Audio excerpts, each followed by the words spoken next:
Hello friends, നമുക്കെല്ലാവർക്കും ഇഷ്ടമുള്ള ഒരു മേഖലയാണ് സ്പോർട്സ് എന്ന് പറയുന്നത്. ചെറുപ്പക്കാരെ സംബന്ധിച്ചിടത്തോളം അവരുടെ ഇഷ്ട വിനോദം കൂടിയാണ്. പക്ഷെ പലപ്പോഴും എന്നോട് ചെറുപ്പക്കാർ സ്പോർട്സിൽ പ്രവർത്തിക്കുന്നവർ ചോദിച്ചിട്ടുള്ളത് ഈ സ്പോർട്സ് മേഖലയിൽ നിൽക്കുമ്പോഴുള്ള തൊഴിൽ സാധ്യതകൾ എന്നുള്ളതാണ്. ഇന്നത്തെ വീഡിയോയിൽ നമ്മൾ പറയുന്നത് സ്പോർട്സ് മേഖലയിൽ നിങ്ങൾക്ക് കിട്ടാൻ സാധ്യതയുള്ള തൊഴിൽ മേഖലകളെ പറ്റിയാണ്.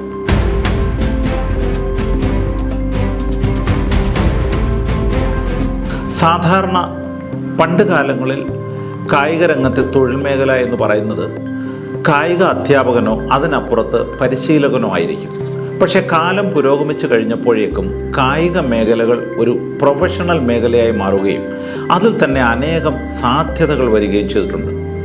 കേരളത്തിൽ ഒരു പരിധിവരെ ഈ പ്രൊഫഷണൽ മേഖലയിലുള്ള കോഴ്സുകൾ കുറവാണ് എന്ന് പറയേണ്ടിയിരിക്കുന്നു. എന്നാൽ അല്പസ്വല്പം കോഴ്സുകൾ നമ്മുടെ കേരളത്തിൽ തന്നെ ഉണ്ട്. പക്ഷേ ഇന്ത്യയിൽ വളരെ പ്രധാനപ്പെട്ട നല്ല യൂണിവേഴ്സിറ്റികളൊക്കെ ഈ പ്രൊഫഷണൽ കോഴ്സിനുണ്ട് പ്രാധാന്യം നൽകുന്നുണ്ട്. കായിക മേഖലയിലെ തൊഴിൽ സാധ്യതകളെ പറ്റി പറയുമ്പോൾ പ്രധാനമായിട്ട് നമുക്ക് മൂന്നായതിനെ തരംതിരിക്കാം. ഒന്നാമത്തത് തീർച്ചയായിട്ടും നിങ്ങൾക്കൊക്കെ അറിയാവുന്ന കായിക അധ്യാപകൻ്റെ ജോലിയാണ്. കായിക അധ്യാപകൻ എന്ന് ഉദ്ദേശിക്കുന്ന ഒന്നുകിൽ നമ്മുടെ സ്കൂൾ തലങ്ങളിൽ അല്ലെങ്കിൽ നമ്മുടെ കോളേജ് തലങ്ങളിൽ.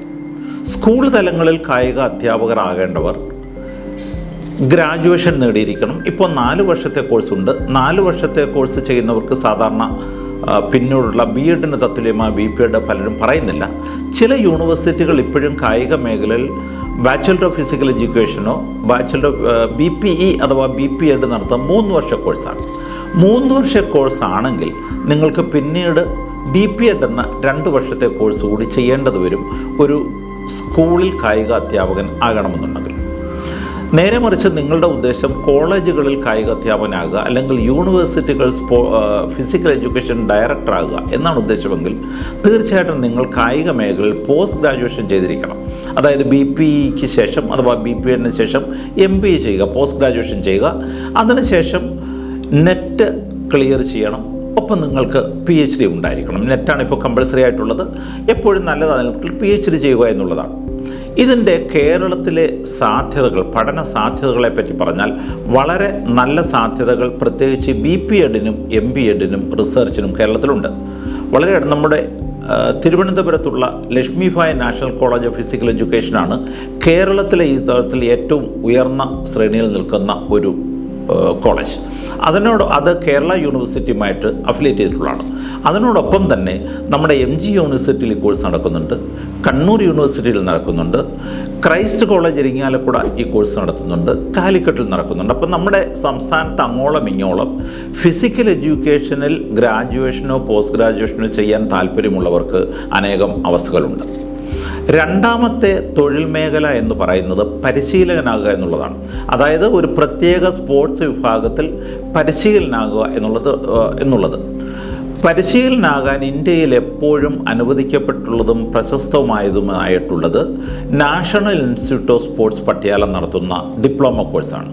സ്പോർട്സ് അതോറിറ്റി ഓഫ് ഇന്ത്യയുടെ നേരിട്ട് നിയന്ത്രണത്തിലുള്ള പട്യാലയിലുള്ള അക്കാഡമിക് ഇൻസ്റ്റിറ്റ്യൂഷനാണ് NIS പട്യാല എന്നറിയപ്പെടുന്നത്. ഇവിടെ 26 കായിക ഇനങ്ങളിൽ 1 വർഷത്തെ ഡിപ്ലോമ കോഴ്സ് നടക്കുന്നുണ്ട്. അപ്പോൾ നിങ്ങളുടെ സ്പോർട്സ് ഏതാണെന്നുള്ളത് അനുസരിച്ച് നിങ്ങൾക്ക് അതിൽ ഡിപ്ലോമ കോഴ്സ് നടത്താം. 12 മാസത്തെ കോഴ്സാണ് ഇതുള്ളത്. ഇതിൽ 10 മാസം അവിടെ ഇൻഹൗസായിട്ട് നിങ്ങൾ ട്രെയിനിങ് ചെയ്യേണ്ടി വരും.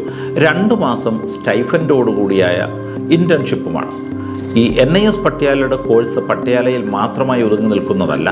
NIS കോഴ്സ് നടത്തുന്നത് സായിയുടെ മറ്റ് അക്കാഡമിക് സെൻറ്ററുകളായ കൽക്കട്ടയിലും തിരുവനന്തപുരത്തും ഒപ്പം ബാംഗ്ലൂരിലും ഈ കോഴ്സുകൾ നടത്തുന്നുണ്ട്.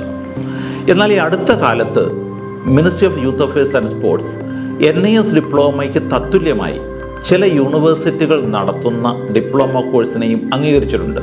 അതുകൊണ്ട് ആ യൂണിവേഴ്സിറ്റികൾ നടത്തിയിട്ടുള്ള ഡിപ്ലോമ കോഴ്സ് നേടിയവർക്കും കോച്ചാകുന്നതിനുള്ള സൗകര്യമുണ്ടാകും. പക്ഷേ എപ്പോഴും പ്രധാനമെന്ന് പറയുന്നത് NIS ഡിപ്ലോമയാണ് ഇതിൻ്റെ ഏറ്റവും പ്രോമിസിംഗ് ആയ ഒരു ഇൻസ്റ്റിറ്റ്യൂട്ട് എന്ന് പറയേണ്ടിയിരിക്കുന്നു.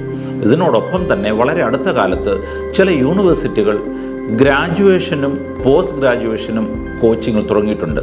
അതായത് bachelor of physical education and sports coaching. അല്ലെങ്കിൽ ബാച്ചുലർ ഓഫ് സ്പോർട്സ് കോച്ചിങ് ഇങ്ങനെ നടത്തുന്ന ചില യൂണിവേഴ്സിറ്റികളുണ്ട്. അതിൽ പ്രധാനപ്പെട്ട യൂണിവേഴ്സിറ്റികൾ എന്ന് പറയുന്നത് നമ്മളുടെ LNIP ഗ്വാളിയറുണ്ട്, NSU ഇൻഫാൽ നടത്തുന്നുണ്ട്. അങ്ങനെ ചില യൂണിവേഴ്സിറ്റികൾ ഗ്രാജുവേഷൻ ലെവൽ കോഴ്സ് നടത്തുന്നുണ്ട്. സാധാരണ പരിശീലനമാകുന്നതിന് നമ്മളുടെ 12 മാസത്തെ ഡിപ്ലോമ മതി എങ്കിൽ കൂടെയും ഇതിനൊരു ഡെപ്ത് നോളജ് വേണമെന്നുണ്ടെങ്കിൽ തീർച്ചയായിട്ടും ഗ്രാജുവേഷന് ശേഷം, അതായത് ബാച്ചുലർ ഓഫ് സ്പോർട്സ് കോച്ചിങ് എന്ന കോഴ്സ് നടത്തുന്നതിന് ശേഷം കോച്ചിങ് NIS ഡിപ്ലോമ കോഴ്സിങ്ങിന് പോകുന്നവർക്ക് കുറച്ചുകൂടി അഡ്വാൻറ്റേജ് ആയിട്ട് കാണുന്നുണ്ട്. അപ്പോൾ 2 മേഖല നമ്മൾ പറഞ്ഞു. ഒന്ന് കായിക അധ്യാപകനാകുന്നത്, രണ്ടാമത്തത് പരിശീലനാകുന്നത്. മൂന്നാമത്തേതാണ് ഒരു പരിധിവരെ ഏറ്റവും പുതിയ ഒരു മേഖല എന്ന് പറയുന്നത് അനുബന്ധ മേഖലകളാണ്. അതായത് സ്പോർട്സുമായിട്ട് അനുബന്ധ മേഖലകളുള്ള കോഴ്സുകൾ. അതിൽ പ്രധാനമായിട്ട് നമുക്ക് നോക്കുമ്പോൾ ഈ സ്പോർട്സ് അഡ്മിനിസ്ട്രേറ്ററുടെ പോസ്റ്റുകൾ അനേകമായി വരുന്നുണ്ട്, പല മേഖലകളിലും വരുന്നുണ്ട്, പ്രത്യേകിച്ച് സ്പോർട്സ് അക്കാഡമികളിൽ. അപ്പോൾ സ്പോർട്സ് അഡ്മിനിസ്ട്രേറ്റർക്ക് സാധാരണ അവർ ആവശ്യപ്പെടുന്ന ക്വാളിഫിക്കേഷൻ എന്ന് പറയുന്നത് ബാച്ചുലർ ഓഫ് സ്പോർട്സ് മാനേജ്മെൻറ്റ്, അതായത് BSM എന്ന് പറയുന്ന കോഴ്സുണ്ട്. ഒപ്പം മാസ്റ്റർ ഓഫ് സ്പോർട്സ് മാനേജ്മെൻ്റ് ഉണ്ട്. ഇതിനേക്കാൾ ഉപരി BBA, ബാച്ചുലർ ഓഫ് ബിസിനസ് അഡ്മിനിസ്ട്രേഷനിൽ സ്പോർട്സ് മാനേജ്മെൻറ്റിൽ നടത്താറുണ്ട്. കാരണം സ്പോർട്സ് ഇപ്പോൾ ഒരു മാനേജ്മെൻറ്റ് സബ്ജക്റ്റായി മാറി, സ്പോർട്സ് ഇപ്പോൾ ഒരു ബിസിനസ് സബ്ജക്റ്റായി മാറി. അതുകൊണ്ട് MBAയും സ്പോർട്സ് മാനേജ്മെൻറ്റിൽ നടക്കുന്നുണ്ട്. യഥാർത്ഥത്തിൽ കേരളത്തിൽ അങ്ങനെയുള്ള കോഴ്സ് ഇപ്പോൾ തൽക്കാലം ഇതുവരെ തുടങ്ങിയിട്ടില്ല. മറ്റ് പല യൂണിവേഴ്സിറ്റികളിലും, ബോംബെയിലും റോത്തക്കിൽ, നമ്മളുടെ ഇംഫാലിൽ ഇങ്ങനെയുള്ള പ്രദേശങ്ങളിലൊക്കെ പോസ്റ്റ് ഗ്രാജുവേഷനുള്ള സൗകര്യങ്ങളുണ്ട്. അപ്പോൾ തീർച്ചയായിട്ടും കായിക രംഗത്ത് മികവ് തെളിയിച്ചവർ വേണമെന്നില്ല. നേരെ മറിച്ച് കായിക രംഗത്തിനോട് താല്പര്യമുള്ളവർക്ക് കായിക രംഗത്തിൻ്റെ മാനേജ്മെൻറ്റ് വിദഗ്ധന്മാരാകുന്നതിന് വേണ്ടി ഗ്രാജുവേഷനിലും പോസ്റ്റ് ഗ്രാജുവേഷനും പോകാം. ഇതിനോടൊപ്പം വേറൊരു കോഴ്സ് എന്ന് പറയുന്നത് diploma in strength and conditioning, diploma in nutrition, sports nutrition, ഇങ്ങനെ കുറേ കോഴ്സുകളും വരുന്നുണ്ട്. സാധാരണ ഇപ്പോൾ സ്പോർട്സ് സൈക്കോളജി അല്ലെങ്കിൽ സ്പോർട്സ് ന്യൂട്രീഷൻ എന്ന് പറയുന്നത് 2 രീതിയിൽ ചെയ്യാവുന്നതാണ്. ഒന്ന്, സൈക്കോളജിയിലോ ന്യൂട്രീഷനിലോ ഗ്രാജുവേഷൻ നടക്കുന്നവർക്ക് സ്പെഷ്യലൈസേഷൻ സ്പോർട്സിൽ ചെയ്യാവുന്നതാണ്. രണ്ടാമത്തത് NIS, നമ്മുടെ പട്യാലയിലുള്ള NIS 1 വർഷത്തെ ഡിപ്ലോമ നടത്തുന്നുണ്ട് ഈ സ്പോർട്സ് ന്യൂട്രീഷനിലും സ്പോർട്സ് സൈക്കോളജിയിലും. സത്യത്തിൽ ഇപ്പോൾ സ്പോർട്സ് ഫോട്ടോഗ്രാഫിയിൽ പോലും കോഴ്സുകൾ നടത്തുന്നുണ്ട്.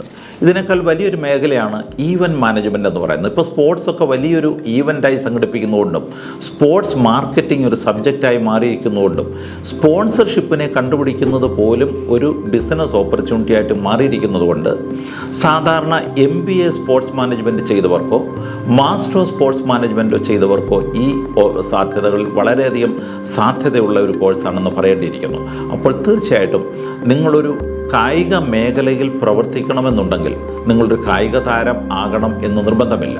നേരെ മറിച്ച് കായിക രംഗത്തോട് നിങ്ങൾക്ക് താല്പര്യമുണ്ടെങ്കിൽ തന്നെ ഈ അനുബന്ധ മേഖലകളിൽ നിങ്ങൾക്ക് പ്രവർത്തിച്ചുകൊണ്ട് ഇന്ത്യൻ കായിക രംഗത്തിൻ്റെ ഉന്നമനത്തിന് വേണ്ടി വളരെയധികം മുന്നോട്ട് കൊണ്ടുപോകുന്നതേ ഉള്ളൂ. അടുത്ത കാലങ്ങളിൽ വരുന്ന വലിയൊരു വ്യത്യാസം ഞാൻ കണ്ടത് ഫിറ്റ്നസ് എക്സ്പേർട്ട് എന്ന നിലയിൽ വലിയ ഒരു സാധ്യതകൾ കാണുന്നുണ്ട്. സത്യത്തിൽ ഡൽഹിയിൽ നമ്മുടെ കേരളത്തിൽ നിന്ന് പോയ അനേകം കുട്ടികൾ രൂപീകരിച്ചിരിക്കുന്ന ഒരു പ്രസ്ഥാനം തന്നെ ഫിറ്റ്നസ് എക്സ്പേർട്ടിൻ്റെ ഒരു യൂണിറ്റ് ഉണ്ട്. അവർ പേഴ്സണൽ ഫിറ്റ്നസ് എക്സ്പേർട്ടിനെ വേണമെങ്കിൽ നമ്മുടെ വീട്ടിലെത്തിച്ചു തരും, അല്ലെങ്കിൽ ഒരു ഗ്രൂപ്പായിട്ട് ചെയ്യണമെങ്കിലും തരും. അപ്പോൾ ഇവരുടെയൊക്കെ സാധാരണ ഫിറ്റ്നസ് ട്രെയിനർ എന്നുള്ള കോഴ്സ് നടത്തുകയോ അല്ലെങ്കിൽ ഗ്രാജുവേഷൻ കോഴ്സിന് ശേഷം ചില കോഴ്സുകൾ നടത്തി മുന്നോട്ട് പോവുകയോ ചെയ്തിട്ടുള്ളവരാണ്. അപ്പോൾ തീർച്ചയായിട്ടും സ്പോർട്സിൽ പരിശീലനാകുന്നതിനും കായിക അധ്യാപകനാകുന്നതിനും അപ്പുറത്ത് സ്പോർട്സിൽ അനേകം തൊഴിൽ സാധ്യതയുണ്ട് എന്നുള്ളത് മാതാപിതാക്കളും കായിക താരങ്ങളും അല്ലാത്തവരും മനസ്സിലാക്കണം. പ്രത്യേകിച്ച് ഇപ്പോൾ 12ാം ക്ലാസ് കഴിഞ്ഞ സമയമായിരിക്കുന്നതുകൊണ്ട് ഏത് മേഖലയിലേക്ക് നിങ്ങൾ പോകും എന്നുള്ള സംശയം നിങ്ങളുള്ളത് കൊണ്ട് തീർച്ചയായും ഇത് അറിഞ്ഞിരിക്കുക. അതുപോലെ ഏറ്റവും വളരെ നല്ല രീതിയിലൊരു അപ്കമിങ് സബ്ജക്റ്റാണ് സ്പോർട്സ് എഞ്ചിനീയറിംഗ് എന്നുള്ളത്. സ്പോർട്സ് എഞ്ചിനീയറിംഗ് തീർച്ചയായിട്ടും എഞ്ചിനീയറിംഗ് വിഭാഗങ്ങൾ എടുക്കുവാൻ താല്പര്യമുള്ള കുട്ടികൾക്ക് മനസ്സിലാക്കാവുന്നതും പഠിക്കാവുന്ന ഒരു മേഖലയാണ് സ്പോർട്സ് എഞ്ചിനീയറിംഗ്. ഇന്ത്യയിൽ അനേകം സാധ്യതകളുണ്ട്. വിദേശത്തും ചില നല്ല യൂണിവേഴ്സിറ്റിയിൽ കോഴ്സുകൾ നടത്തുന്നുണ്ട്. പക്ഷേ കോളേജുകളെ നിങ്ങൾ തിരഞ്ഞെടുക്കുമ്പോൾ സൗകര്യമുള്ള യൂണിവേഴ്സിറ്റികളാണോ കോളേജുകളാണോ എന്ന് നിങ്ങൾ മനസ്സിലാക്കിയതിന് ശേഷം അഡ്മിഷൻ നേടുക. തീർച്ചയായിട്ടും കായിക താരങ്ങൾ ഇത് ശ്രദ്ധിക്കുന്നവർക്ക് നിങ്ങൾക്കിതിനെപ്പറ്റി കൂടുതൽ അഭിപ്രായങ്ങളുണ്ടാവാം. നിങ്ങളുടെ അഭിപ്രായങ്ങൾ തീർച്ചയായിട്ടും കമൻറ്റ് ബോക്സിലിടണം. നല്ല കോഴ്സുകൾ നടത്തുന്ന യൂണിവേഴ്സിറ്റികളെ പറ്റി നിങ്ങൾക്ക് അറിവുണ്ടെങ്കിലും അത് കമൻറ്റ് ബോക്സിലിടുക. കാരണം മറ്റുള്ളവർക്കും അത് പ്രയോജനപ്രദമാകും. Thank you.